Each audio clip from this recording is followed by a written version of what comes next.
Hello, and welcome to the next episode of Rugby Through the Leagues podcast. As you can see, we are still in England. There is a bit of sunshine. The mighty Gosport is in the background there.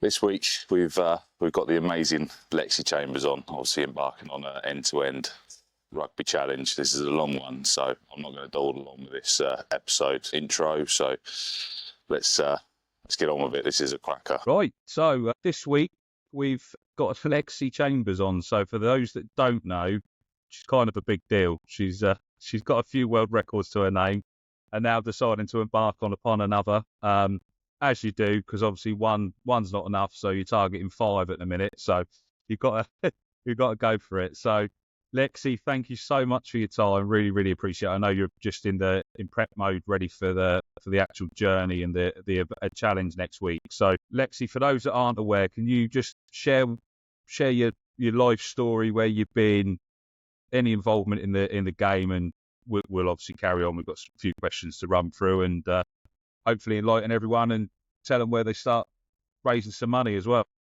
Yeah, hiya, and thank you so much for having me. Gosh, where do I start? So basically I'm wheelchair dependent, so I'm wheeling an ordinary wheelchair from John O'Groats to Land's End, which hasn't been done before. And I decided to make it into a rugby relay. So it's basically called end-to-end rugby relay, for obvious reasons.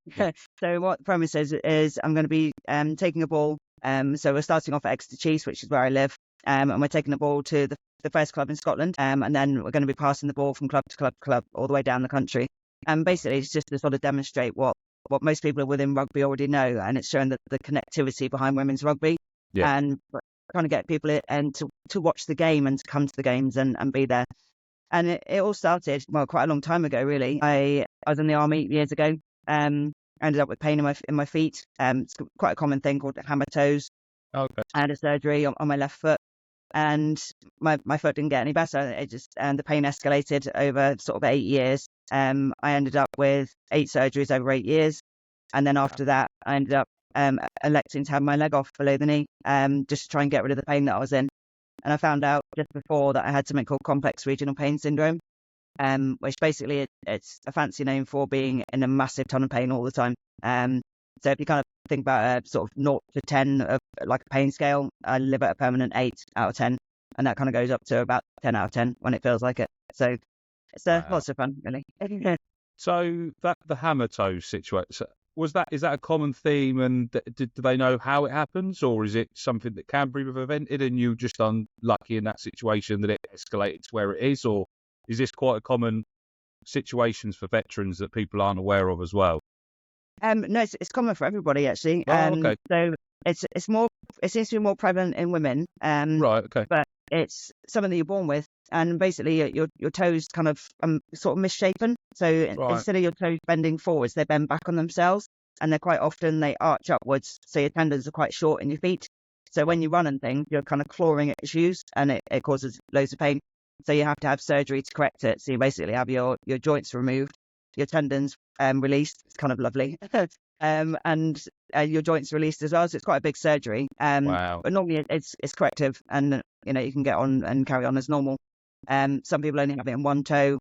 Other people have it in all of them. I had it in all of my toes apart from my big toe on both feet. So just unlucky, I guess. So obviously, as you said, you had to elect to have your leg amputated. You've only had the one amputated, correct?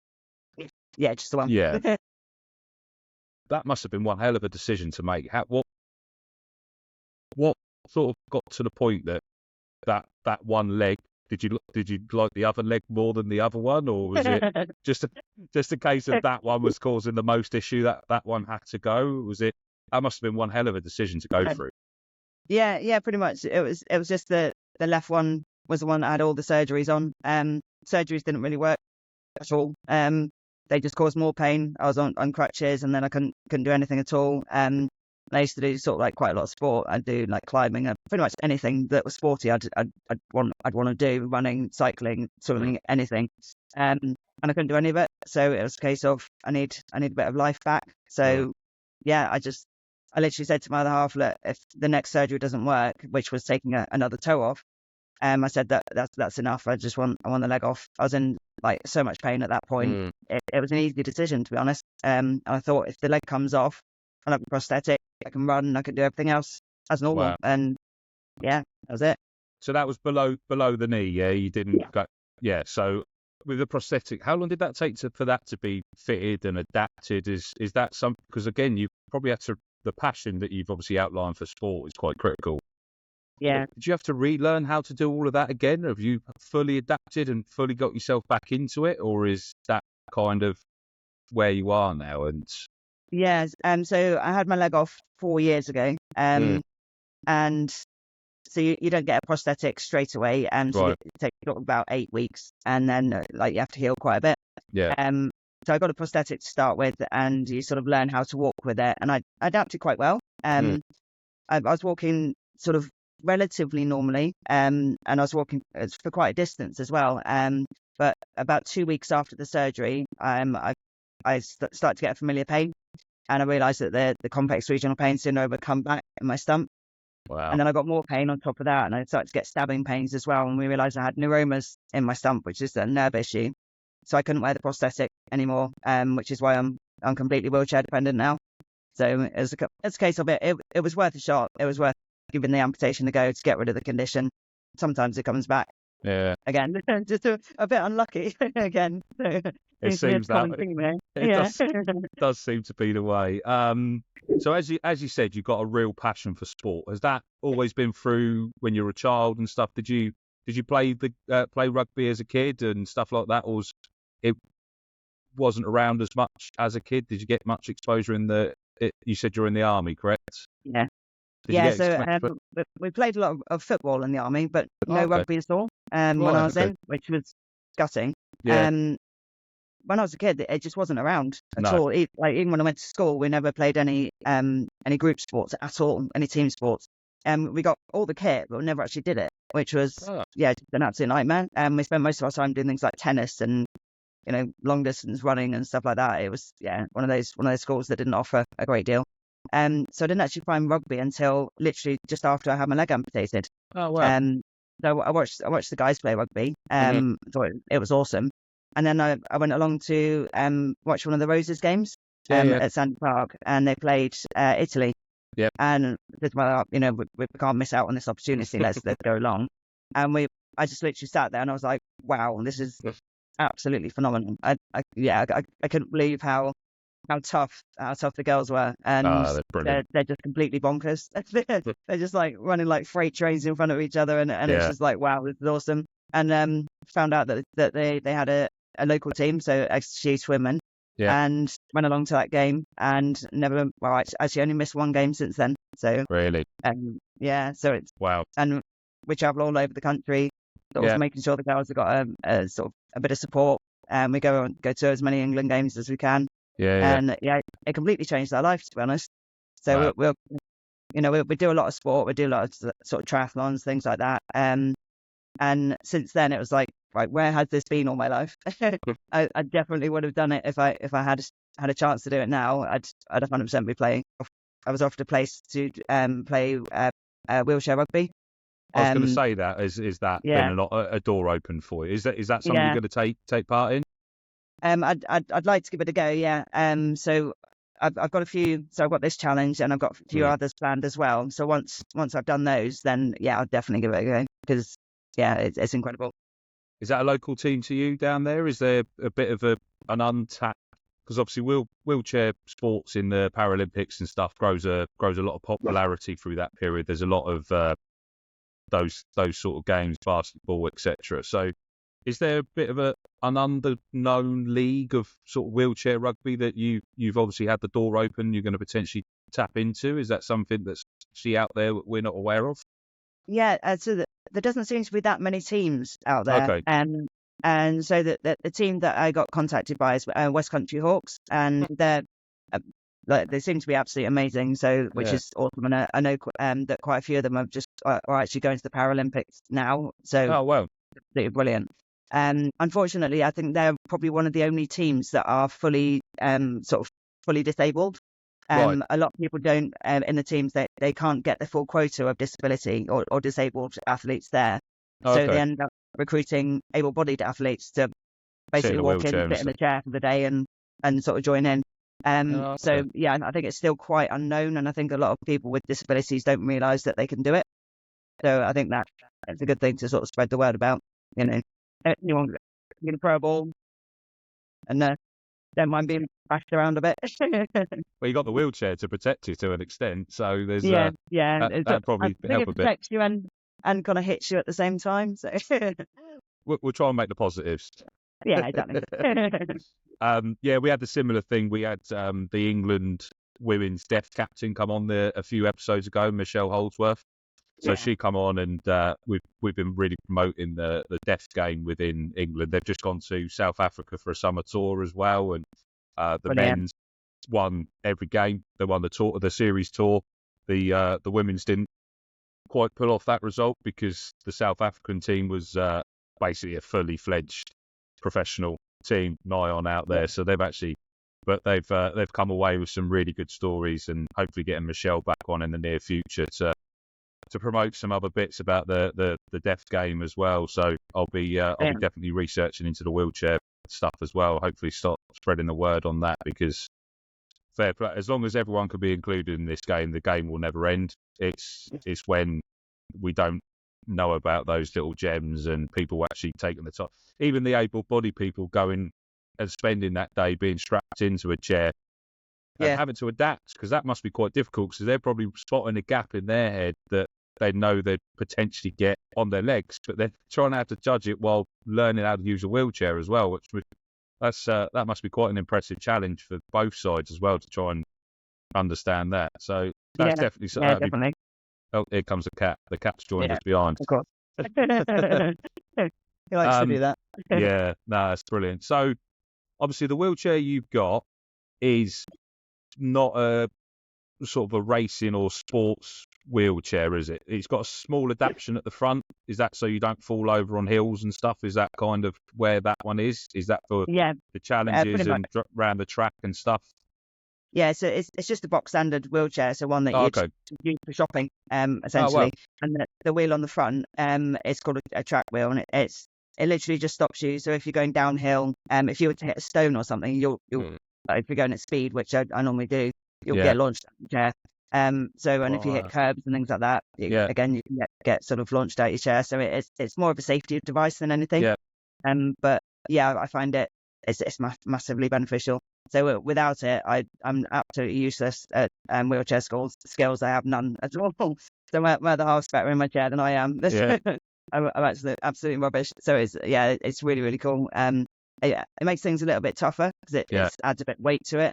Yeah. But yeah, I don't think I could do it without it. Really, I'd end up with breaking something probably. It's not one of those sort of shopping trolley wheels that just go in any direction. It doesn't just skew you off and put you in a different. No, thankfully. And then I'm going round and round in circles probably. I might never get anywhere. So how long did that take you to adapt to a wheelchair? Was it fairly instant, or was that take some time as well? Because obviously you said 4 years ago you've pretty much just cracked on, done all these challenges, or was you basically use these challenges to train yourself how to use the wheelchair? Is that kind of where you went and just thought, sod it, I'm going to go all in? Yeah, basically. I came out of hospital. I was in my first wheelchair that I had, which was a ridiculously heavy thing. It was awful. It's when you literally get sent home from hospital with a chair that's impossible to move almost. And Right. that was the first day that I turned around to my other half and I said, I wonder if I can wheel this from John O'Groats to Land's End. And the reaction was just like, oh no, here we go. Because my other half knows that if I get something in my head, it doesn't go. And so I sort of tried to do it then. I was wheeling, started off doing like a kilometre, I think I managed, and then built it up to 2 and 3 and 4. And, just building up like you would do with running or anything else. Yeah. You just, your body adapts over time. So learning how to use the chair and sort of using it as a sporting kind of tool at the same time. And then, just carried on. And it was about probably 8 months it took me to get a chair that was actually usable. So it's a normal wheelchair again, just a normal everyday wheelchair. But it took me quite a while to get one of those. And once I did, I entered into my first lot of challenges, which was 3 years ago, and which was entered in to do the London Marathon. And ended up doing 2 triathlons, 4 half marathons, and the London Marathon. So that was the first lot of challenges, and then went on from there. Had a massive load of support from the Chiefs girls on that on my challenges all the way through. Yeah. And then last year I did 12 hours around a track non-stop.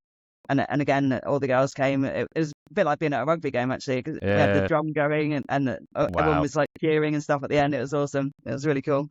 So I got to sort of feel for a minute what the girls must feel like when we're sort of cheering at the side of the pitch. That they were doing it back to me, which is really surreal. It was like really odd. Yeah. So the 4 challenges that you've actually got world records on, what were they for the people that aren't aware? Yeah. So the first one was the half marathon, and then it was the marathon. And then it was the furthest distance covered in 12 hours, all again using a non-sport wheelchair, so everyday wheelchair. And then the 4th one was I found out somebody had beat my record for the half marathon, so I went and did it again. So, and I always said that they don't mean that much to me, and they don't, to be honest. But it was a lovely lady from Australia who messaged me actually, and she said that I'd inspired her to do stuff in a wheelchair, which was incredible to hear. And that's one of the things that I'm trying to do, is sort of inspire people to get into sport when they even if they're using whatever they can just to do something. And she said that she had managed to get my record, and I was like, oh, that's amazing, and I was really chuffed. Yeah. And then I was like, I kind of need that back. So I kind of just went and got it back again. So that's the 4 at the minute. Wow. So as you said, the world records don't mean as much in that sense. They do, but they don't. What's your favourite challenge you've ever done then? What's the one that really sticks in out of all of them that you think you've made the biggest impact from, but you also enjoyed them? I think probably the last one, so the 12 hours. Yeah. I think it was the toughest, definitely, so far. So wheeling for 12 hours on a track is a bit like wheeling on sand. So your chair, there's no free wheel at all. You just have to keep pushing, and it's literally like going uphill all the time. It's really super tough. So I had to build up over a year to do that one, and I built up to 10 hours on the track, and then did the 12 hours. I ended up having heat stroke halfway through, which was awful. You've got no luck in anything health related. No, I really don't. It was so tough. I ended up getting tendonitis in both wrists. And both my arms. That was like hilarious. But it was such a nice atmosphere. It didn't matter, and everybody being there, it was just really lovely, and it was such a nice day. So, and I got to help lots of people. So that's amazing. Definitely the best one. So what training have you done for the current challenge? What have you had to do, or have you just thought I've got enough in the bank here just to get this done each day? Yeah, I'm lucky actually. From the last challenge, I ended up having a coach. So she's a pro rugby player called Charlie Willett.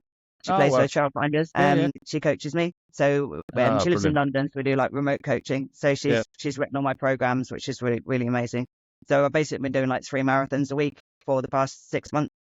Going up I did a test week of 5 marathons just to see how my body would react, and whether it would be all right or not. And it was fine. Yeah, I woke up on the 6th day and I was like, I'm kind of gutted I don't have to do another one. So it was really good. I'm hoping that'll carry on when I start the challenge, because I'll be doing them every day. So it's literally 35 marathons in 35 days. So I'm hoping that'll it'll be the case again. But it sounds like a lot, but you kind of build up to it, and just like anything, you get used to it. And every time that they're tough at the end of a marathon is always tough, but you just kind of forget about it, eat something, move on to the next day, and do it like that. So, So have you got hotels booked, or is it a case you just got a sort of a camper van that's following you along with all the supplies and stuff like that, and you're just going to be able to rest because you've got the schedule you shared with me? You said some of the venues have changed and stuff, so we'll go through that in a minute. But are you targeting sort of 35, 40 kilometers a day? Is that roughly where it was at? Or is it a little bit more? It's a bit more. So it's about 42 to I think 48 is the biggest. So 42 is a full marathon. Yeah. So I'll be doing a marathon or a little bit over every day.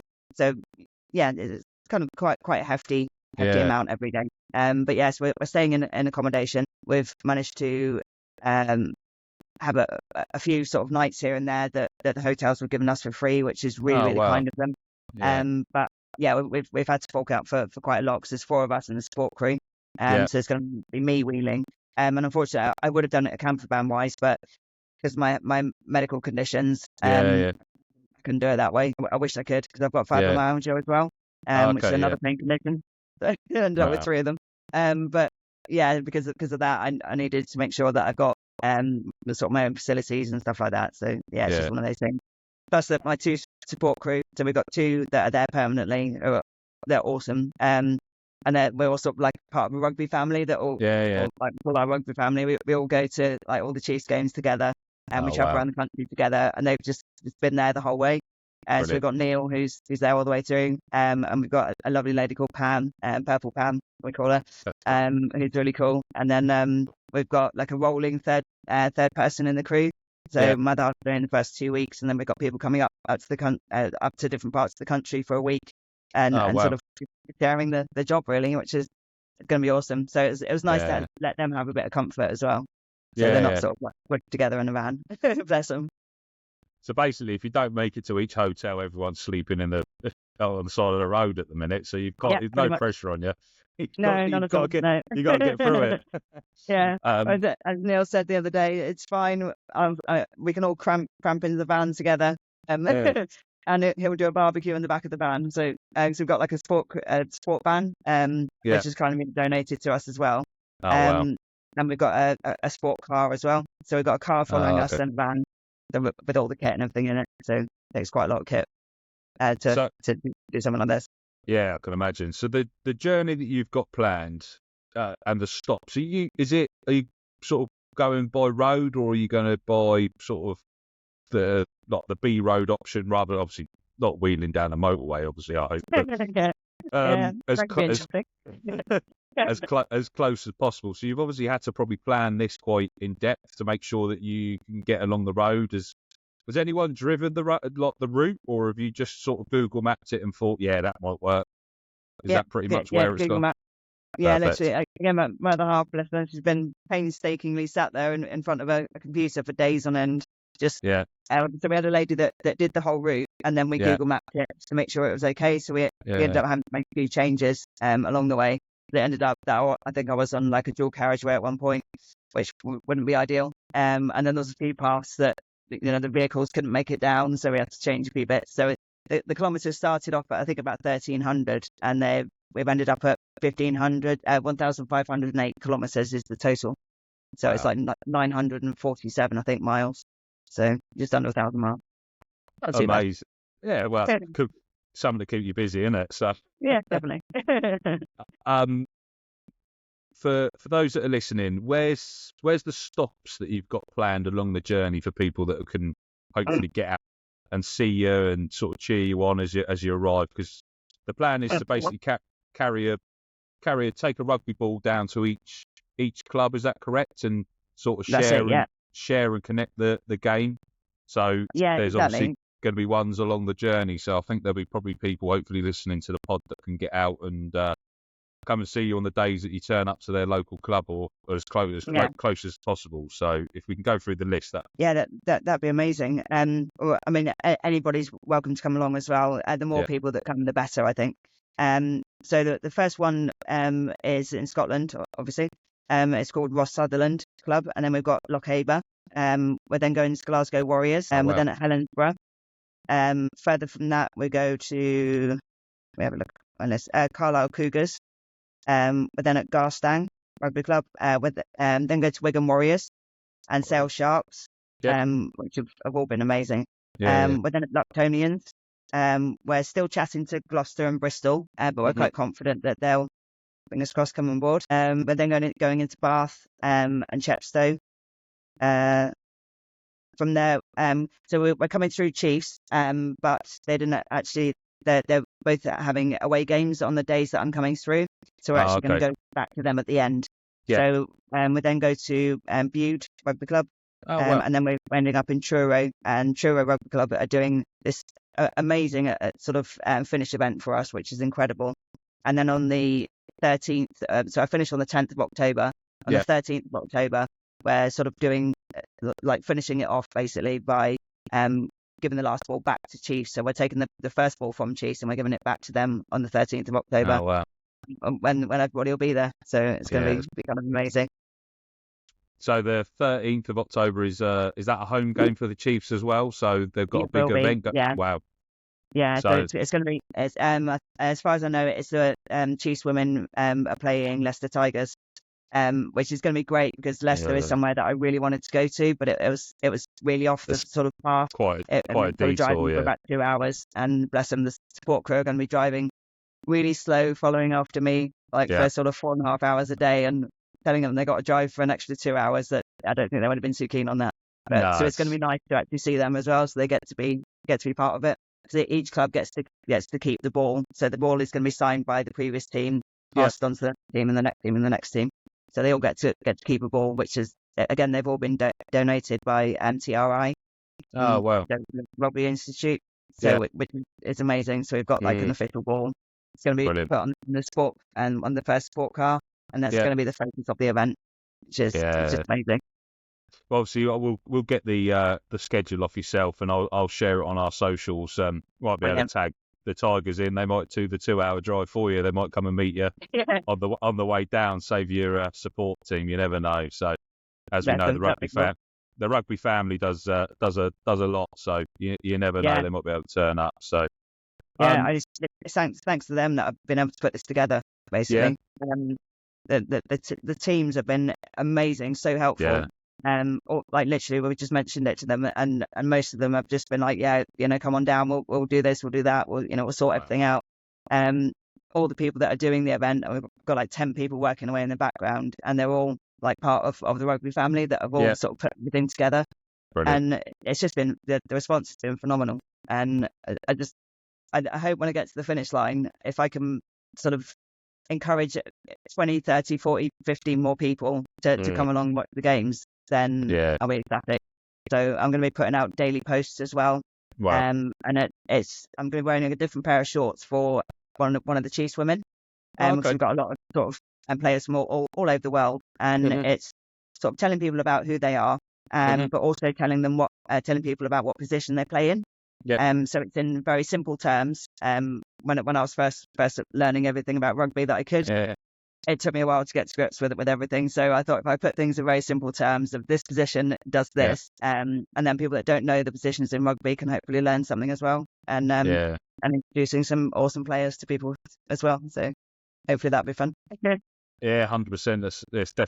There's a lot of people that aren't exposed enough to the game, and these brilliant challenges that like yourself embark on, and people try to spread the word. That was the whole reason why I started the pod as well, was the case of a lot of people understand the Six Nations and the World Cup, but the bits that actually make the game tick and what everyone still turns up for, the grassroots game, and the women's game's growing exponentially in the UK, which is amazing, but it's still not got the exposure on the telly as much. And there's a great pickup coming from so Havant Women's is a local club to where I used to live in Portsmouth, so they're just up the road. They had, I think the other day they had over 50 women turn up to their training on a Tuesday night, which is really good to see. That's a brilliant turnout, and I think they've got 2, maybe 3 teams nearly on the women's level as well. So and they've got a youth system as well, which is really doing well. So it's a game in the up, and we've got to carry on promoting it as much as possible, because to be honest, definitely. Sometimes the women do better than the men in the international. So we got to cover our bets somehow. So they haven't done too badly in the Six Nations and that, have they? No, exactly. Yeah, definitely. So as a rugby fan, how important do you believe that obviously connecting grassroots and the pro game to allow people to fall in love with the game and feel like they can become something with the game? Do you obviously within the women's game, I think the disjoint is not quite as bad as for the men's game. I think because obviously the women's have been able to sort of push themselves forward. Is that a fear that you think that the women's game might become a little bit more disjointed because there isn't the leagues under the PWR, that that's got that continuity to close the gap, and that the Women's Premier League becomes an isolated piece similar to what the Men's Premiership has. I know they've obviously just approved promotion and relegation, but the last thing we want is that to happen in the women's game. Closing the gap on the grassroots, like with these challenges, the more involvement that the women have with the grassroots will allow that to not happen in our sport.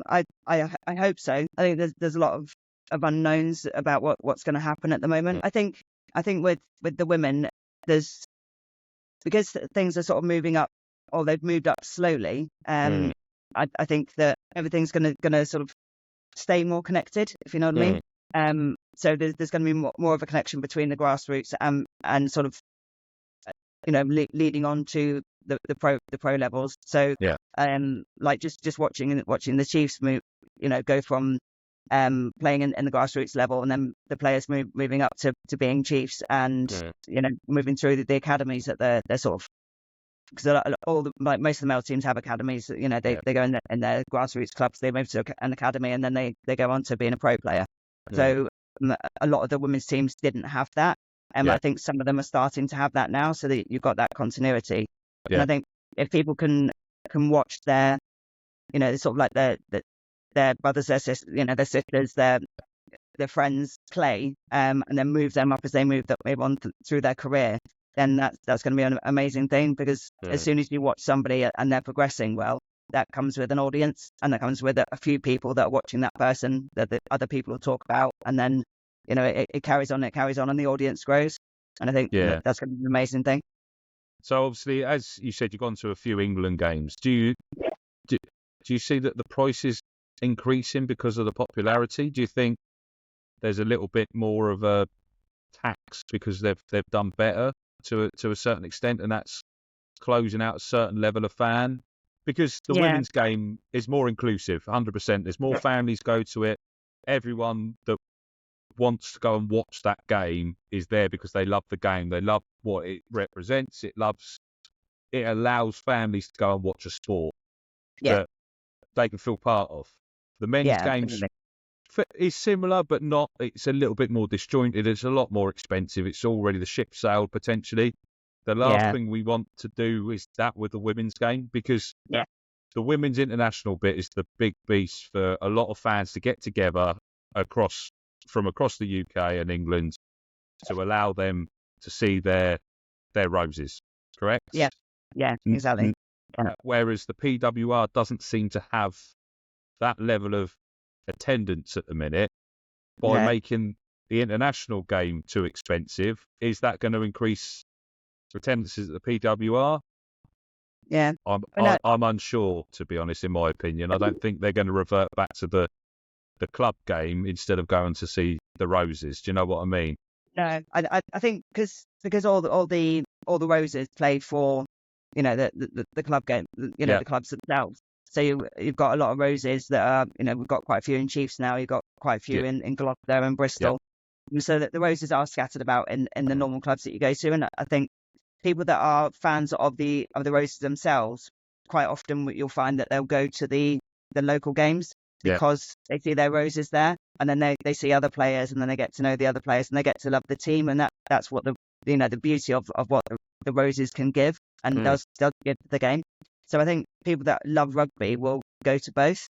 I think the prices have gone up a little bit, but not to such a level that, I mean, just through speaking to other people, it's not at that level where people would say, right, I'm not going to go and watch a sport now, and I'm not going to have that day out, because when you actually look at the cost of it, so like if you go to Twickenham, it's like £15, I think it is now. You can't even really go to your local cinema to watch a movie for that. So you're getting 4 hours of entertainment, because most people go a bit before, and they'll go and have some food or walk around, and then they'll watch the game, and then they'll stay a little bit afterwards and see the team. And so you've got like almost a whole day out there for for £15 per person. And that's still not that much really when it comes to what enjoyment, what experience you can have, and what that can bring to people as well. So for me, it's not just it's watching rugby and loving the game, but it's the whole atmosphere, which is second to none. And I've never actually felt anything like that. I've been to concerts and other things, but the rugby atmosphere is just incredible. and you get a stadium like Twickenham that's full. Even at some of the local games, I think we had 6,000 last year at Sandy Park, and everyone was making such noise. It felt like a full sort of 10,000 plus sort of stadium. It was incredible. And it's that sort of atmosphere that I think people, well, if they come along, they tend to love it and not worry about when it comes to. I think if the price sort of quadruples, then it might become a worry.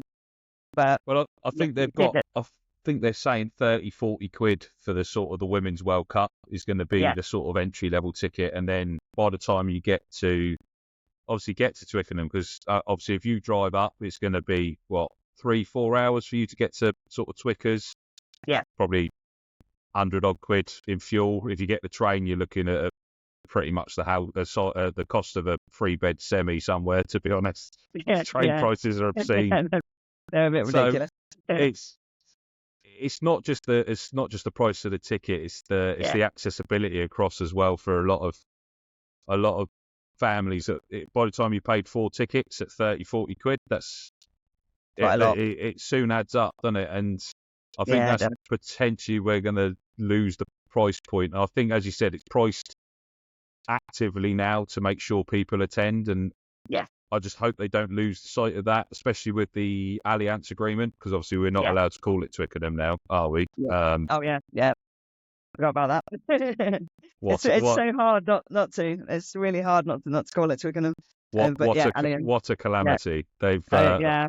They've really missed the bar with that one. Like 100%. I think so.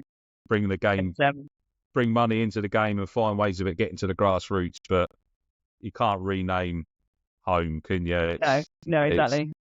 It's like changing Buckingham Palace to being sponsored by TikTok or something like that. It just doesn't work, does it? I don't think anybody will sort of honour that particularly, other than when they have to, of course. But it's really hard to even think of it. But I think if it's brought money into the game that that it needs, then great. But see where it comes. Don't change the name. Have the sponsor in the background. Have it everywhere. That's fine. But don't change the name. It's just mad. To be fair to World Rugby, they turned around and told them they can't rename it during the World Cup. So the Women's World Cup, it will have to remain Twickenham. So they can't rename. So fair play to World Rugby. They've got something correct for once, because they usually miss the bar on a lot of things as well with them. So they've enforced it to stay Twickenham, which is it's a crazy thing. So are you? Because England have got New Zealand in September, and so you're probably going to miss that. You'll be on your challenge. Yeah. Wow. I'm gonna miss, and I think there's 2 games I'm gonna miss. Yeah. So, which I'm massively gutted about. Really gutted. We actually looked at sort of where we were and saw if it was feasible that we could go over, like go and watch the game and then come back, and it was just like it's just not possible. But I suppose a small sacrifice to hopefully help the women's game a little bit. So hopefully they can obviously get you on the big screen and stuff as well, and share the journey, because obviously that would be a really good thing to see from the RFU, just to try and support something that's trying to grow the grassroots game. So that'd be amazing. We'll start tagging them in this stuff, see if we can get them involved, because it's an amazing challenge, and there's not enough done for the grassroots game to spread that connectivity. There's a lot of fans that are at a point that they can't continue doing everything, because there's now they've put the price up for, obviously the Champions Cup's now only available on Premier Sport, so you've got to have 4 or 5 different subscriptions, and for a typical rugby fan, you're looking at 90 odd quid a month just to be able to watch the games. Yeah, it's just mad. It was a bit like it last year with having to have TNT and things like that, and you got like Rugby Pass and stuff, which is great, but a lot that it's quite often difficult to access the games on some of the platforms as well. So you'll be sort of playing catch up and trying to like patch in, and it goes dead in the middle of a game, and which is really frustrating. So that doesn't help with things. I always think they had this problem with women's football. So it took people to realise that actually it's got potential. So they put a load of money in it and took a chance on it. Yeah. And I think doing that with women's rugby would pay off as well. And obviously it's easy for me to say I don't know what the books look like and all the stuff in the background, but I think from talking to so many other people that are big fans of the game and of women's rugby, that they would, they all seem to think the same thing. And they'll think, well, just take a chance on it and see what happens. Because, we've watched, Twickenham, say that bad word again. First time I went in there, it wasn't completely packed. And, I've watched it, I've gone in there and what was it, 40,000 when they had the Six Nations final last year. And that was just amazing to see. And I think it's got the potential of filling the whole stadium quite easily. And in other stadiums around the country as well, that it's got that potential. But when I first started going to Chiefs, there was like 300 people there. And now regularly there's 2,000 or more. And that's on days where it's cold and miserable. So you get a lot more than that. But I think there's still potential to be more than that. And there's a lot of people that don't know about it, and they have sort of a differing opinion. So they'll go and watch the guys play, which is amazing, and they definitely should. But they think that the girls' game is going to be Nancy Pantsy and that kind of thing, and they couldn't be more wrong. So it's these girls are honestly, I've never seen anything like it. I don't know how they're that tough. They're just incredible. So I think that's something that blew me away completely. In your opinion, in your opinion, how do we give the game that exposure? How do you think, apart from pumping the money, because we've got to find somebody that's got to put the money in, and I think that would have to be a global agreement as well to grow the women's game. I think you'd have to find somebody that's going to fund every women's league across the world to make that viable. I don't think just putting money into the sort of the PWR will be able to suffice growing the game enough for a global piece. So I think that would have to be a global finance. Yeah, definitely. I think the women are doing an exceptional job of putting themselves out on social media. I think they are. It's like, is it Alona Maher or from America, who's got about 8 billion followers on Twitter or whatever? It's stupid. There's an obscene amount, and she's like 3.2 million on Instagram alone. So you look at the other platforms that she's on, and she's doing amazing things for the sport and for the body positivity as well, which I think is a really good thing to do. So there's a lot of negativity around sort of women's sport in general, but especially women's rugby. And I think she's doing amazing things to sort of educate people and say that you don't have to be a certain body type to be a professional athlete. And that's what I think a lot of people forget. These girls are professional athletes, but they're professional athletes that also have to work on top of being a professional athlete. So you imagine doing that. The training and that they do. There's like 6-8 hour sessions that they do. And then they're going to work in the morning just beforehand, or going to work in the evening. And it's just not right. It's just very bizarre that they'd even have to do that, because in other sports you don't have to do that. You can just be a professional athlete, and it's really tough on them. But they spend so much time doing social media and things like that, and they are doing an amazing job. I think that the local clubs can potentially do a little bit more and put more out there about the girls. I think World Rugby could do a bit more, and then I know they've got great plans for the World Cup, and it sounds like it's going to be incredible. And the venues that they're going to as well, they're great venues, all of them. I mean, we're lucky that I think we've got 2 games here in Exeter, so I'm really chuffed about that. Yeah, so, brilliant. I mean, I'll be interested to see what happens with it. I think putting a lot more promotion out there on mainstream sort of platforms that people use. So, maybe in the morning when people are more likely to watch TV at prime time, sort of TV spots, and having just bits out there about it, having it on social media repetitively, just saying to people that, that this is how much it costs for this amazing day out. Come along if you can, that sort of thing. And bring your kids along and inspire, watch your kids get inspired by these amazing girls. I think just having it there and getting people talking about it is going to help. I think it's something that football does at the minute. So I'm a Portsmouth fan, obviously used to live down here, grew up, season ticket holder, etc. There's a common thing that they do is kids for £1. So a parent will bring that there'll be a full paying adult. and they can bring as many kids along with them, and that full paying price adult, it's a kids for £1. So you could have 4 kids, they come for £4, and you've got to pay your full ticket. But usually on those games, they're subsidised. So worst case, it's 20, 30 quid max in for 5 of you to go to a game.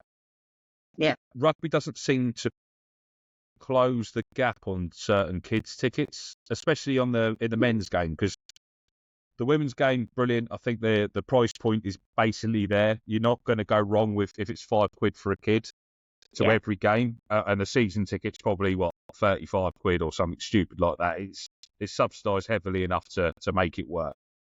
I think the men's game, I think a section like that where you can make sure that you've got, or even just say on the day, actually, we've got all these tickets unsold.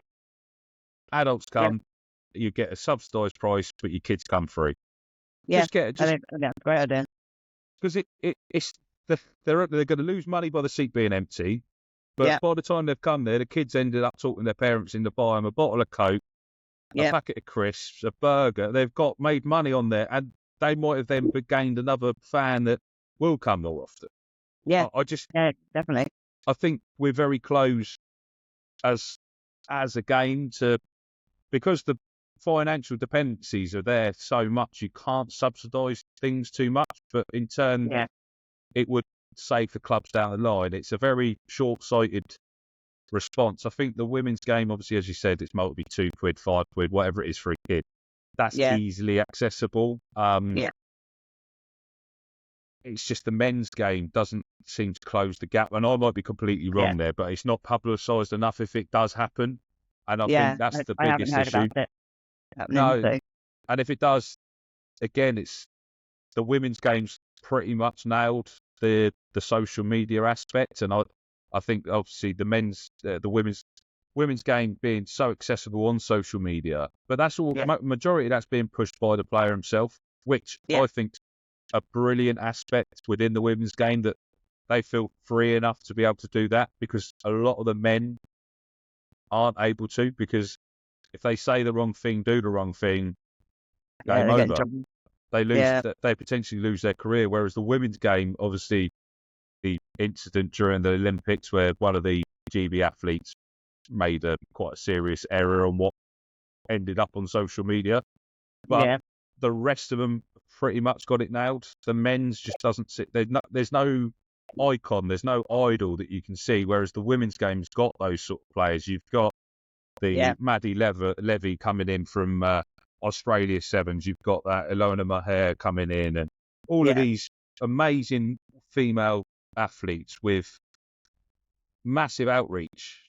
But they're also not being pushed to support, push the right things within the game.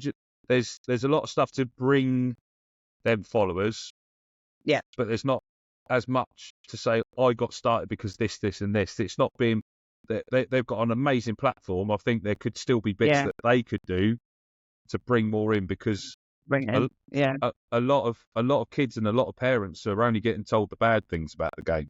That your head's going to get knocked off. You're going to be in a wheelchair because you've got concussion 6 times, and you're not going to be able to know your own grandchildren and stuff like that. You get told all the bad things about the game because people are so risk averse within society in a minute. Yeah, they are. They don't.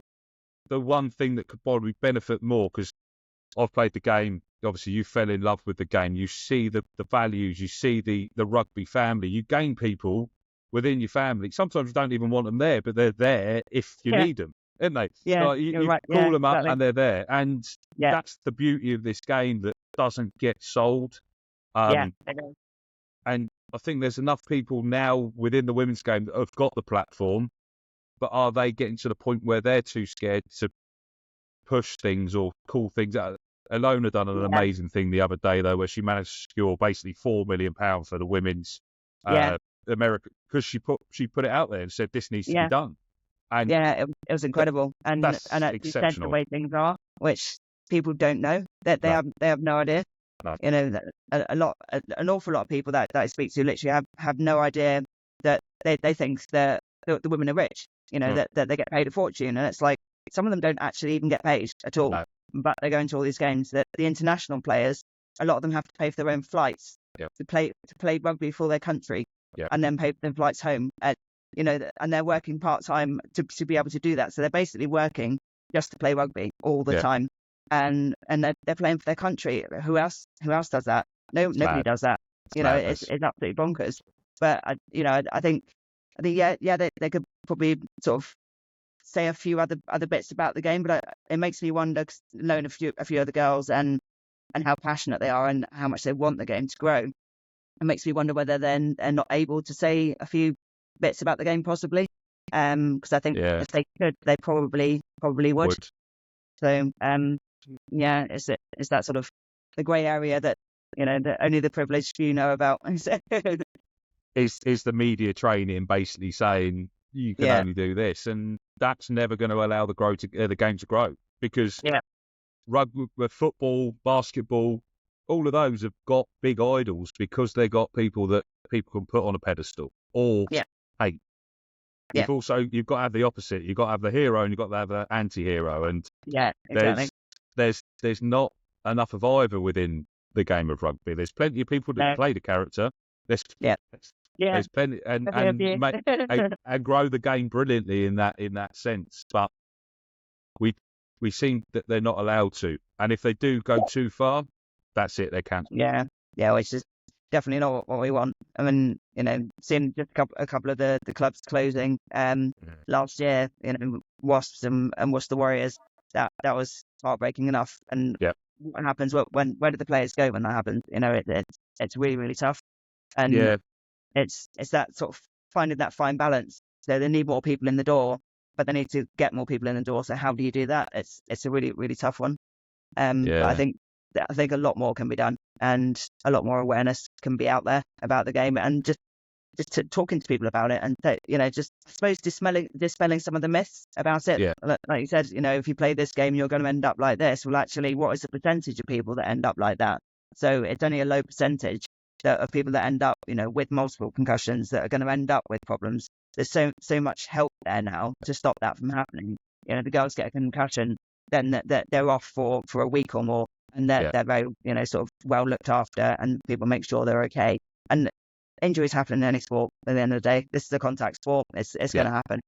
So, but it's showing that people, I think the other side, you might get injured, but you get injured in everyday life and in other sports anyway. But this is the one place that you will find that camaraderie. And I liken it to sort of when I was in the army, and the camaraderie I had there, I thought that I'd never get anywhere else. And actually, I've found it again in the rugby family, which is somewhere where I never thought that would happen. But I have that literally the same sort of, you can call someone up whenever you want and they will always be there for you. And that's exactly what rugby gives you. And I think that's, if any sort of, little youngster goes along and you tell the parents that that's what they're going to get, they're going to have friends for life, they're going to have a community where they'll fit in, then it's worth it every day of the week, isn't it? 100%. I don't think we do enough in schools as well. I think the schools don't close the gap enough. Like, as you said, if you found the game at school, you'd been in love with it forever. You went to a school that obviously clearly didn't do much in sporting team supports, which is obviously quite critical for a lot of people. Not everyone's a lone bird. They want to be part of effectively like a pack, don't they? They want to feel part of something that's going to make a difference, and you do make friends for life when you find the right team and your right teammates. And I think the schools don't go far enough because they're too scared that somebody's going to get hurt on their watch. And also the problem is the teachers aren't educated in all sports. They come in usually because they've done a teaching degree in PE or whatever it is these days, whatever they've got to do. They do enough to tick the exercises that they can complete, and they're competent, which is brilliant. That's fine. But make them go and do, say, 6 weeks at a rugby club, 6 weeks at a swimming club, 6 weeks at a football club, as part of that degree, to actually give these kids an opportunity. Because you could give them a rugby ball, run round, brilliant. That's fine. Nobody's killed each other today. Right, that's it. You've completed rugby, and that's it for the next 3 months. If you had a teacher or somebody come in to say, actually, if you do this, this, and this, you've got a real talent there. I think we we miss that from grassroots, literally from the fledgling part, that it's there. And local clubs do an amazing amount to get youth rugby and mini rugby and everything like that. But Yeah, they do. It's usually because a parent or a friend of a parent plays the game. Yeah, quite often. And quite often they have, in order to see it, you have to sort of go on and find a Facebook page or whatever page. You would have to actually know about it. Yeah. And the fact that it was going on for so long, and me and my other half love so many different sports, Yeah. and we didn't know about it. That's saying something. That wasn't that long ago. That's shocking. And the people that we know that go to rugby with us on a regular basis, they all found the game a very similar way. They just took a chance on it one day and thought we'll pop along and watch a game, and that's how they got completely and utterly devoted to the game. But it's if we didn't see it, and we watch a lot of sport on TV and elsewhere, how many other people are not getting exposed to it? And like you said, at school level, that's super important to get. If your kids playing sport, then the parents are going to get into it, and so on and so on. It all contributes to getting more and more people to the game. But yeah, I think schools can do a lot more, and I worry about the fact that they are so like you said, risk averse, and they worry too much about kids getting injured. And to me, it's, when I was a kid, it was just part of growing up. You get hit, you fall out of trees, you do stuff, I think I have my filing cabinet at the local hospital, to be honest, the amount of times I got injured as a kid. But again, I think it's not just down to schools. I think society in general has also changed. It's easier to put a kid in front of a PS5 or a Xbox and let them play that game, because then that's the only. But the problem is, there's not many rugby games on there. There's not many games, because there isn't any game. There is some games, and they're brilliant if you understand the game. But like when I grew up, you had like John Alumu rugby. You had Brian Lara cricket on the PS1 and stuff. You had them, and your mates. I didn't have a clue about rugby at that age, but I played it because I thought this looked brilliant. And then other kids would come around, brilliant. They would play that. But there was such a big gap. It just disappeared. And then they've now got Rugby 24, 25, stuff like that. So they've got games out there. But again, unless you're a rugby fan, you're not going to buy it. You're not going to pay out ever much. And I think when I actually looked at, because I went to a game in Spain and they had it on behind one of the stands. They had 2 or 3 consoles for the kids to go out in between the 2 games. So there are 2 international games on. So the kids were going out playing the Rugby 24 or whatever it was at the time, and then going back in to watch the game after. I don't think any of the players are actually called the players again. So it's like a Pro Evo soccer version where they used to have Messi spelt backwards and stuff like that. It was these crazy. No. So it's not even like they're being able to promote players. And I think there's multiple ways on that. If you have your favourite player, it's something they're missing out on as well, isn't it? Because it's again a double-edged sword. You have your favourite player, you might play the game, and then you get to know the player a bit more. It's like, that's shocking. It's terrible. The game also doesn't help with that, because we've got a fixed number system. Because we only use 1 to 15. That number could change every game. I think if you had squad numbers, that would allow a player to have an identity. I know they change, don't get me wrong, but if they have to have X amount registered, that is your squad numbers, and that's the players that allows the player to create a brand. Without that freedom, you're not going to get. You can't go and get players. The only pretty much banker is a first team selection every week.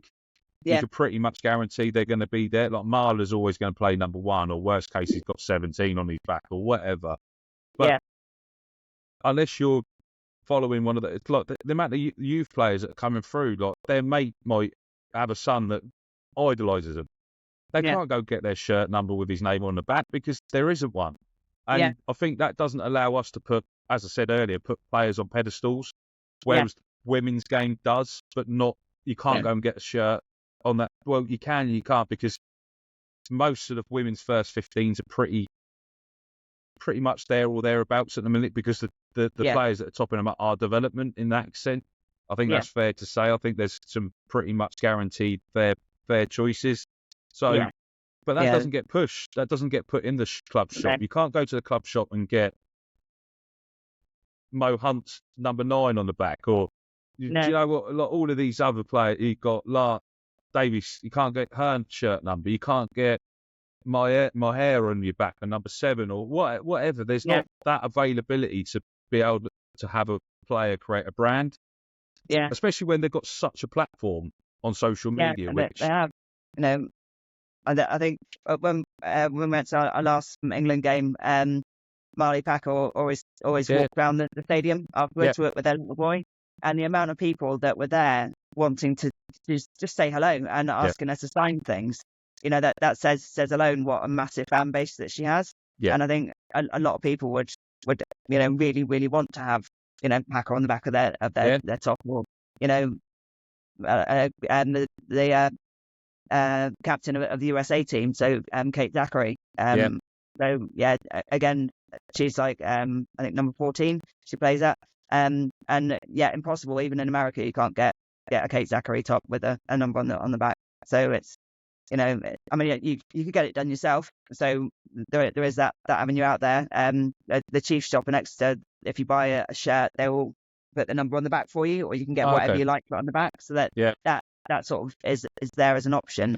But yeah, if the numbers are changing all the time, it's quite tough, isn't it? But yeah. I think because like even you've got Emily Scarrett, obviously she's got her own podcast, she's got all of that, she's got a big fan base. She was injured for 2 years, so you don't know what number she's going to come back with. Like any typical rugby player, you start in the backs and you slowly get fatter and you slowly work your way through. So you could have it the season before they're playing centre. Next thing you know, they're playing number 8, and then 2 years later they're further forward in the pros. And it's, I don't know. I think there's not enough done to allow players to create an individual brand as well. Because as David Beckham made a nail of it, didn't he? Number 7 was his number. Yeah, he did. He changed it. He rebranded it to 23. Done an exceptional job. Cristiano Ronaldo, number 7, done it. Yeah. Messi, number 10. You've got all of these players that Maradona. You've got all of these players throughout history in football that have been allowed to create a brand around their name, their number, and their name. We just don't allow it. I thought Omaro Itoje would be the perfect character for that, because obviously he signed for, was it Rock Nation under like Jay-Z and all that? So he signed for a big brand deal. Yeah. But you don't see much out of him in that sense, do you? You don't see him being.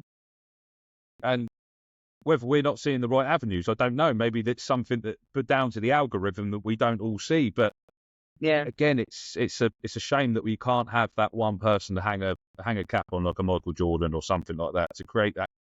Anton Dupont, perfect, brilliant. Yeah.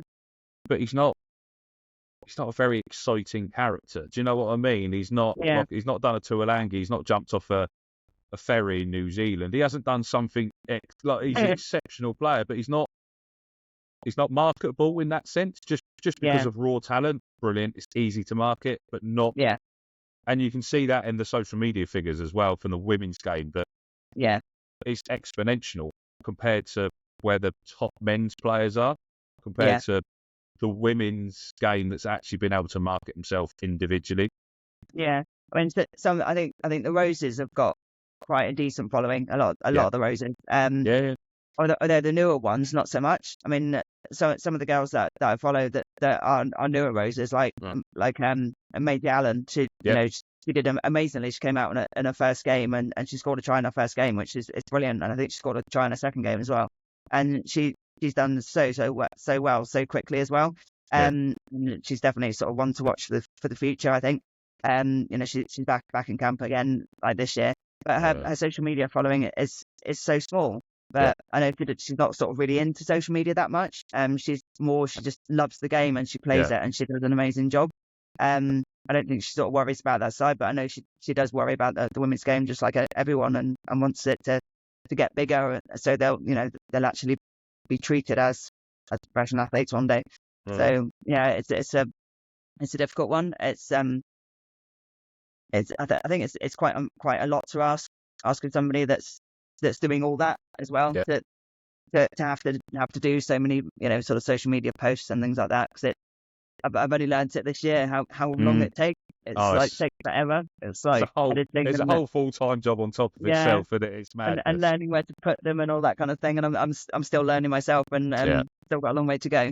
But I think some people get it right, and they're I think it must be a natural talent somehow. My coach Charlie Willett, she's got a huge following on TikTok. Yeah. I don't even know what it is, but she's got a massive following. I know she's an influencer on there. Yeah. And it's literally she's just showing her rehab from ACL injuries that she's had. So Oh wow, which helps other other rugby players. I know you get ACL injuries in other sports, but it's quite a sort of common one in rugby. So she helps a lot of people through that, which is really good. I think if they sort of find a brand within themselves, then they'll definitely get people following them, hopefully, and then in turn, people will come to the game as well because they'll follow them for. I know people who follow Charlie don't even watch rugby, but they follow her because they like her, and then that's made them go, oh, hang on a minute, she's playing, let's see what it's about. And like I said, it's another avenue into getting more people into the game. Completely agree. An untapped avenue, I think. So going back to the challenge, obviously this is going to be your 5th world record once you've smashed it, as you will. I hope so. Do you sit up every night just reading the Guinness World Records back to back, like cover to cover, just to figure out what the next one's going to be? Is the next few already planned, or is this a case of just get this one done and we're on to the next, or have you got to focus and say I'm going to do this many by this sort of time? Or the records actually came about. They existed for the men, but no women had ever done them before. So when I got them, it's a case of I'm doing this event. Let's have a look and see if the record exists, and it didn't. It didn't mean I just got it because I don't. They actually based your record on 12% of whatever the male time is. They take 12% off, and that's what you've got to get. Oh, right. Okay. Whereas for this one, nobody's ever done it. So I'll be the first person, male or female, to get a record in this. So they've given me a time that I've got to do anyway. So I've got to do it in the 45 days. So that's what I'll do.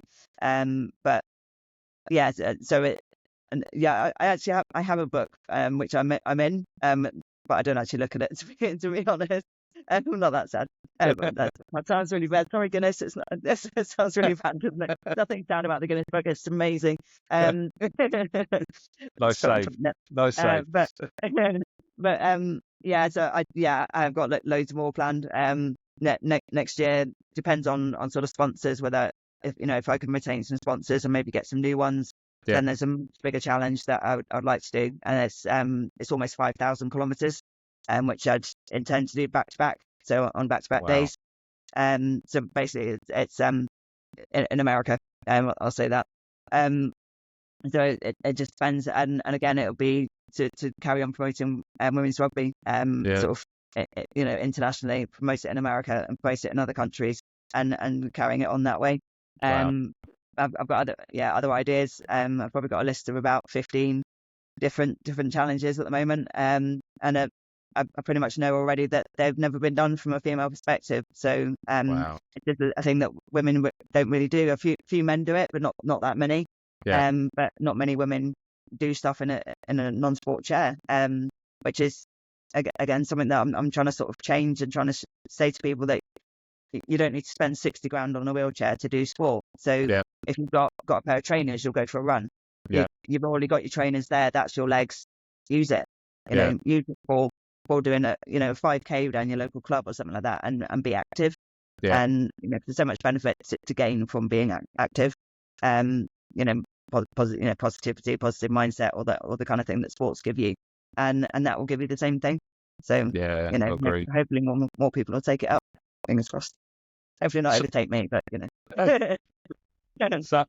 So obviously those challenges you've set a target. Have you got sort of an idea of how quickly you want to do them, or is it based on sponsorships, etc.? Is it a case of you've got to find the right people to bring in to help promote that, or is it a case of you could actively go? Is there some of them that you could just go out and just crack on? Because as you said, you've got to have this recorded. Is that correct? You've basically record every bit of this to prove to the Guinness World Records that you've done it. Yeah, so it's quite strict on the sort of the monitoring front. So because they know that anyone could just chuck a Garmin in a car or put it on a bike, and then take a few photos and a few strategic points on the way, or even Photoshop it, and it could easily be faked. So yeah, I've got to film that. Sorry, how fast do you go in this wheelchair if you think that to easily be faked? Because I hope the police have started pulling people over if they started moving at a certain speed just with a gun. I'm trying to beat the land world record, the record from John O'Groats. I don't think they even look at the speed, to be honest. They're looking more at so I mean so it's a case of so basically I've got to hand in a GPS sort of tracking for everything. I've got to be filmed for at least a few minutes every hour. I've got to hand in receipts from literally everywhere that I go. I've got to have photos everywhere that I go. Any media coverage or anything like that helps. There's lots of other paperwork. I've got to have witness statements from literally everyone that I see. They'll be getting a bit of paper chucked to them saying, "Can you please sign that? So you've seen me." And that compiles into thousands of pages of evidence that they look at, and they could still say no if I've missed one time frame or I haven't put in enough video or something like that. So I'm going to be filming most of it. Just like a dash cam on one of the sports. The support vehicles, is that going to be the so I've got a tiny little camera that I put a battery pack under my chair, and it's going to be on my track wheel, so people will get the sort of view that I get, and they'll be able to see pretty much what I see. And then it'll be sort of looped and sort of sped up a little bit. Otherwise, no one's going to sit there and watch 4 hours of scenery. So it'll be sped up a little bit so people can see what I'm seeing each day. So which will be quite good fun. Wow. So is that going to be live streamed, or are you going to just try and edit and speed it up and then release it sort of every day? Or so it's going to be edited. So that my actual route will be live. So just got a Garmin that does live sort of. You can see the route live. So that's going to be live from the minute I set off. Wow. So every time I'm wheeling, people can see exactly where I am in the country. And then I'm doing like videos sort of at the end of each day as well. So I'll be sort of talking people through what's happened today, and then uploading footage and stuff like that. So there's going to be sort of lots of information out there so people can see what it's actually like. And I tend not to hold back that much when it comes to exactly what things are like. So they'll get an honest account of what things are really like, sort of wheeling it from a normal wheelchair perspective. I actually thought someone must have done it in a sport chair, but they haven't either. So that surprised me. Okay. Right. Yeah. So it's the unknown, but it's going to be fun. Are you going to have sort of gloves and stuff like that? Have you got certain kit that you've got to wear? Have you've got that all prepped? Is there? Yeah. I'm guessing have you got like a added chair and stuff like that? Is there anything like nothing? You're just going to go. It's literally everything on the wheelchair has to be as it is commercially available. So there's no adaptions. It's literally just a box standard. In fact, I chose a wheelchair that has got no flashy bits on it at all. It's as basic as you can get. So I mean, but my chair it doesn't actually have brakes either. No wheelchair does. So that's going to be fun going downhill. It has what kind of like handbrakes. So when you stop, you can put on a brake that stops you moving backwards and forwards. Right. But you kind of flick it on with your thumbs. So it's a bit difficult to do that when you're going down a large hill. So it's like you get your thumbs caught in the wheels. But so I've got gloves that it's taken me ages to find the right pair, and they're basically just ones that people use like if they work in Tesco's and they work in the freezer department, they're like thermal gloves and they're waterproof. Right, okay. Yeah. So it's just them, and I find they protect my hands. So my hands are kind of almost callus free. Yeah. But they've kind of lasted through, the past few years of lots of training. So they're doing all right so far. So I think I'll probably get through about 50 odd pairs of gloves, probably. Yeah, I can imagine. So weather. What is the weather? Are you expecting a bit of a deluge of rain, or you thinking there's going to be a little bit of sunshine in there to try and make it a bit? Because obviously coming down from Scotland, you could have any season of weather up there most of the days, and I think even getting to the furthest point of Cornwall sort of has its own climate some days as well, doesn't it? You can have 4 seasons in a day down there. So is it a case of you just chuck a rain jacket on and just crack on? Yeah, literally. Wow. I've gone through loads of different waterproofs, and I found out that no waterproof is waterproof. No. So it's a poncho. So literally one of the throwaway ponchos are the best that seem to work quite well. So I just chuck one of those on and carry on. I mean, if it's torrential, then I might stop, but chances are I'll probably just carry on. I do in training anyway, so there's no reason not to. The sooner you've sort of got to where you need to be, the sooner you can stop and get dry anyway. So yeah, way I see it is, I look at it again from a rugby perspective. If they start chucking it down in a game, the girls carry on. So if they can do it, I'll give it a go. I'm not as tough as they are, but I'll still give it a go. Put myself in their shoes a little bit. Yeah, it's amazing. So, is there any other sort of precautions? Does the chair react differently to the rain? Is it a little bit harder to sort of push or steer and sort of does it? You've obviously had to train in all weathers to figure out what your chair can do. And is there any bits that you probably think, actually, I'm going to probably shit myself doing it in that sort of weather, or going down a hill in snow or sleet? That'll probably think, hold on, this is not the greatest thing I've thought about. But once you get to the bottom, you crack on. But what's the bits that sort of concern you, shall we say? Hills in the rain, definitely. Yeah. So going up them and down them. So my gloves normally got a little bit of a grip on them, and then when it rains, your hands slip like mad. And when you're going up a really steep hill, you essentially have to lean forward, and then you're basically pulling or pushing your whole body weight plus the chair against gravity going up a hill. So it's like doing press ups with someone on your back over and over again. So then you add the fact that your hands are slipping on top of that, and you're risking injury, and it just makes it absolutely exhausting. The last time I did a small hill in like horrible rain, my forearms were they were just burning like mad for ages afterwards. So that's not the greatest thing. And then likewise going downhill, you have to hold on for dear life and just hope that you don't let go. And your gloves, you kind of like start smelling burning, because your gloves start burning and stuff, and then that goes through to your hands. But in the rain, you get the opposite, where you can't grab hold enough, and you're slipping like mad, and you're kind of just hurtling down a hill at sort of 30 odd kilometers an hour, and hoping that the hill stops at some point before you find a brick wall or something. Does one of the support vehicles go in front on that sort of hill situation, or they just watch you from behind and then they'll stay back, then pick you up wherever you've ended up, if that's what happens? Yeah. Oh, so wow. With the record, I'm not allowed to be helped in any way at any point. So they can't go in they've got to front. stay well back. Wow. Yeah. So if I just go off on one, they'll probably be like, oh, I can put my foot to the floor a little bit. Yeah. Because they'll be like driving Miss Daisy behind me for the rest of the time.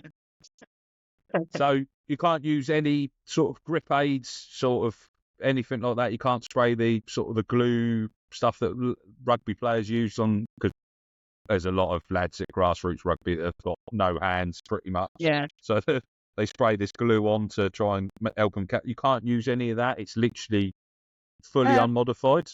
I didn't even know that existed, actually, but no, I presume not. So literally obviously that's on your gloves, not on your wheelchair though. So it might be a loophole. You never know.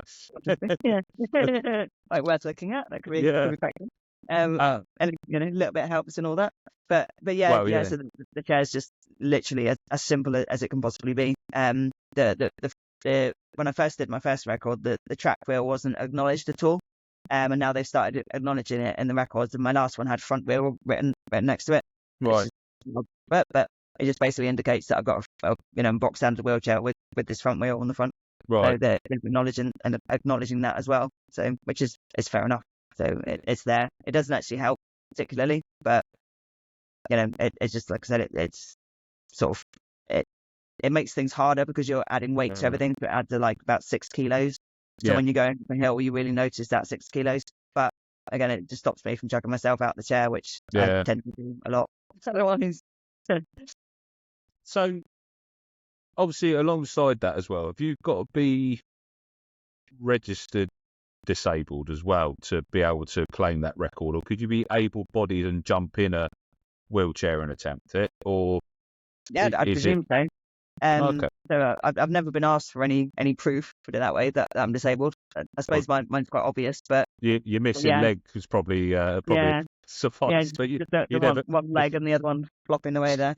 But yeah, so yeah, they've never actually said anything, but yeah, I'd presume that you could just plonk yourself in a chair if you wanted to. I mean, if you really wanted to, it's really tough, put it that way. Yeah, I can So imagine. we did a challenge. So I took my chair at the launch event, and we took it with like some tracks, so you can get rollers for the chair. An awesome company called Invictus do these rollers that you put your chair on. Okay. And it's a little bit like same as when you go on bike rollers. So Yeah. I took those along so people could actually have a go on the chair and see what it was like. So Wow. I wheeled for 30 seconds. And I didn't go massively flat out. I just sort of went at a nice pace because I thought, the idea was that people can beat me. Yeah. But yeah, you had like a load of the chief swimming came on and had a go, and a load of people in the audience came in and had a go as well. And they were all sort of going hell for leather. And we got two people actually equaled my time, which was really awesome. Wow. So amazing player Emily Satosi, who plays for Canada and Chiefs as well. And a chap that works in BYD. So with cars, the BYD cars, that's my sport car. Oh wow. They've been awesome. They've sponsored me for the sport car, which is really cool. That's phenomenal. And yeah, they all got to have a go and feel what it was like, and that their response was like, just 30 seconds is really tough. How do you keep going for hours? And it's like, it's really hard because like normally you use your legs to walk around, and your legs, your muscles and your legs are quite big, and that's what they're there for. They're accustomed to to moving you from A to B, and even running's tough and you have to build up to it, but that's what your legs are conditioned to do that and accept that, but your upper body really isn't. So you have to sort of retrain your upper body into being your legs essentially, and accepting the fact that you've got to do repetition over and over and over again, and your body be okay with that, which it never really is, but you kind of just pretend that it is. That's fine. It works. So what's your training schedule look like? Is there a lot of bench press and stuff like that, or is it just predominantly in the wheelchair, just getting, because there's different, obviously I'm guessing there's fast twitch fibers that you probably have to break down by using the wheels all the time. There's different. Have you, obviously, as you said, you've got an amazing coach that pretty much nailed your training plan. How's that broken down? So I do. So I've got the 3 marathons that I'll do. One of them tends to be faster than the other 2. One encompasses hills, so I do quite a lot of hills, and one of them one's a little bit slower. Then I'll do normally a couple of hours on the track, so I'll do like an interval session on the track, and then I go straight to the gym, and then at the gym, like the sleds, so you use a lot in rugby. I'll use a strap on one of those and put it around my stomach, and then I'll tow about 60 kilos, and I'll like wheel with that, so it simulates going up really steep hills. And then it's things like just normal exercises like lat pull down. I'll do a lot of shoulder work, so shoulder presses, lateral raises, things like that. So lots of stuff for your shoulders. Even stuff for my biceps as well, because I'll use those quite a bit from going around corners. You pull with one hand and push with the other, so actually use biceps quite a bit. Quite a bit of tricep works when you're pushing up a hill. It's mainly your chest and triceps that take the brunt of that. So there's quite a bit of chest work in there as well. So bench press. So I'm doing at the moment I'm doing single arm dumbbell presses. That isolates one side of the chest and then the other, which is quite helpful. So everything just sort of to mimic the movement that I'm doing, but adding extra weight to it. I even do weights on my leg, on the leg that is okay. That keeps some strength there, and I actually use that quite a lot when I go around corners. I was going to say, is that sort of a balance as well? You naturally always get, like, usually when my missus is driving the car, I'm always trying to brake on the other side. It's a similar thing. Your legs, even though they're not in use, they still feel like they're part of it, don't they? Do you get a similar feeling through the leg that you've had amputated? Does your body feel like it needs to sort of do the same, or is it past the point that it doesn't have that sort of reception? And no, it still does. So my left leg's is a lot smaller than my right one. It kind of looks a bit bizarre because it's really small. So the muscle mass is kind of like wasted away. But it still tries best. So try and get me around corners, but it doesn't quite work. So I kind of like find myself leaning a lot when I have to like go up the right and then a breeze around the left, and it's quite unique. You just kind of have to train your body to accept the fact that it's going to do a little bit, but it can't do a lot. So there's no foot attachment, so you can't use it that well. So no.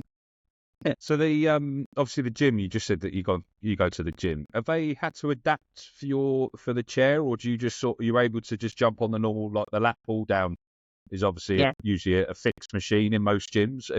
Have you got an adapted one, or do you just sort of jump off your chair and onto the machine and make best use of what's in front of it? Jump off. Wow. Yeah, literally. So just jump off and on. So when I have my leg off, one of the because I live in a first floor apartment with no lift, and we sort of thought about moving, and it was like, well, actually, I really like where I live. I didn't want to change it, so I thought, well, how can I change?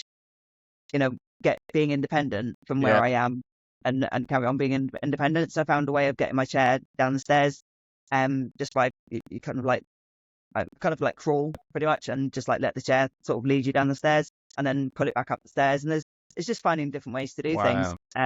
Which, I mean, some days I can't do it, so if the pain's really bad, it makes it tough. But most of the time I can be pretty much independent, and I go up in the lift into the gym, wheel around. There's not a lot that I can't do other than the treadmill. That's a bit tricky, but it could look a bit bizarre as well, hopping around the treadmill. You could use two of them. Use two treadmills next to each other with your chair. Yeah, I could try that. That would be quite fun. They'll let me do that next time I go. But yeah, most kit, I'm quite lucky that the gym's quite good. It's got like hand bikes and stuff like that, and I use the rower quite a lot. So I warm up on the rower just using one leg, and it works. It's good. So amazing. Yeah, I mean, most things you can adapt to you. It's just about being a bit creative, and kind of changing things to suit you a little bit, and it works. So what's been the hardest bit to adapt to then? I think that for me was not walking, and that's still a tough thing for me to.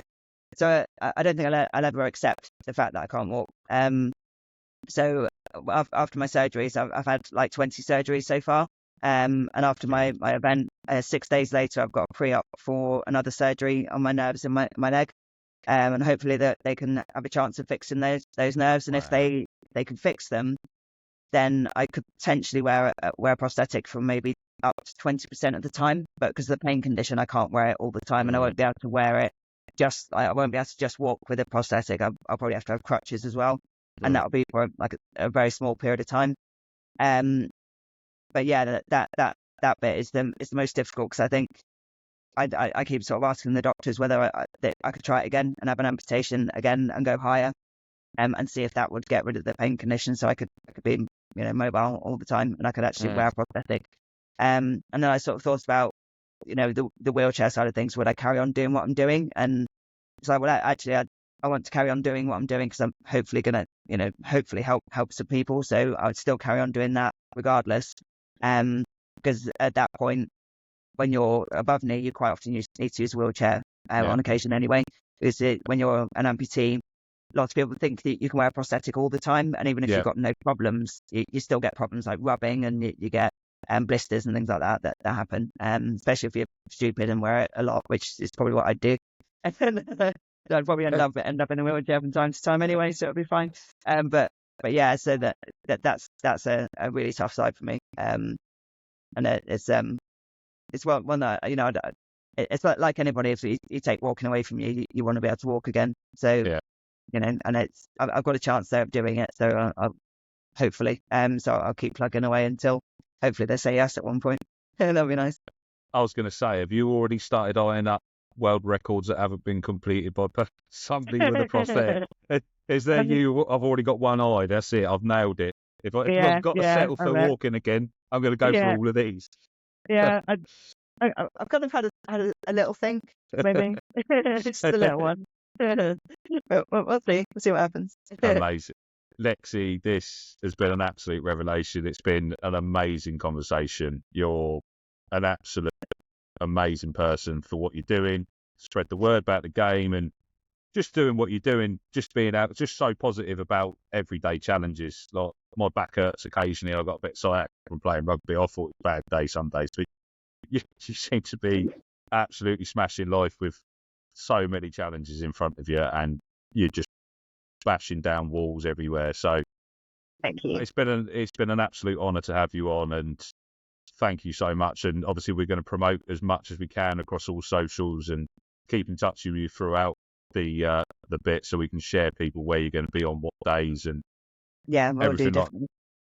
and hopefully share that and push that as much forward, because it's a well worthy cause and being Thank carried you. out by such an amazing person. Thank you so much for your time.